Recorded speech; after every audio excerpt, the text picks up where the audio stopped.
যদি হত্যা করতে পারি তাহলে এই দেশটাকে আমরা ধ্বংস করতে পারবো এবং এখানে যেন আর আমাদের বিরুদ্ধে কেউ দাঁড়াতে না পারে।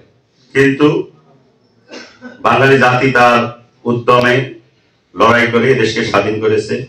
আমরা স্মরণ করতেছি যারা শহীদ হয়েছেন দেশের জন্য এবং স্মরণ করতেছি রংপুরের আবু সাইদ সহ যারা 24-এ নিহত হয়েছে, শহীদ হয়েছে। আমরা চাই আগামী বাংলাদেশ যেন একটি উন্নয়নশীল এবং আমরা মনে করি যে বুদ্ধিজীবী বর্তমানে অনেক বুদ্ধিজীবী দেখা যায় যারা বিভিন্ন পার্টিসিপেট করে। আমরা চাই বাংলাদেশে তথা গঙ্গাছড়ায়ও এমন বুদ্ধিজীবী ব্যক্তিত্ব আসুক যাদের জ্ঞানের পরিপ্রেক্ষিতে একটি সুন্দর রাষ্ট্র কাঠামো তৈরি হয়, যারা কোনো দল কেন্দ্রিক হতে পারবে না। তারা শুধু দেশের কল্যাণের জন্য যদি আমার দলের বিরুদ্ধে যায় সে তার কথা বলতে যেন পারে, ঠিক কিনা?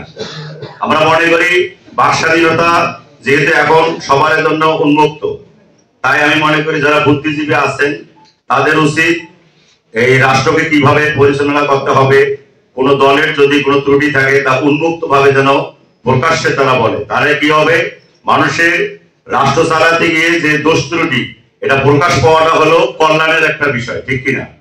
আমরা মনে করি যে আগামী বাংলাদেশ আমাদের বুদ্ধিজীবী যারা আছেন এবং রাষ্ট্রে যারা বুদ্ধিজীবী আছেন সবাইকে উদাত্ত আহ্বান জানাচ্ছি যে আপনারা সঠিক কথা বলবেন, কোনো ভয় ভীতি না করে সঠিকভাবে দেশকে পরিচালনার জন্য সকল রাজনৈতিক ব্যক্তিত্বদেরকে এবং রাজনৈতিক দলদেরকে আপনারা সঠিকভাবে আপনাদের জ্ঞান উদযাপন করে যাবেন। সবাইকে ধন্যবাদ। আসসালামু আলাইকুম রহমতুল্লাহ।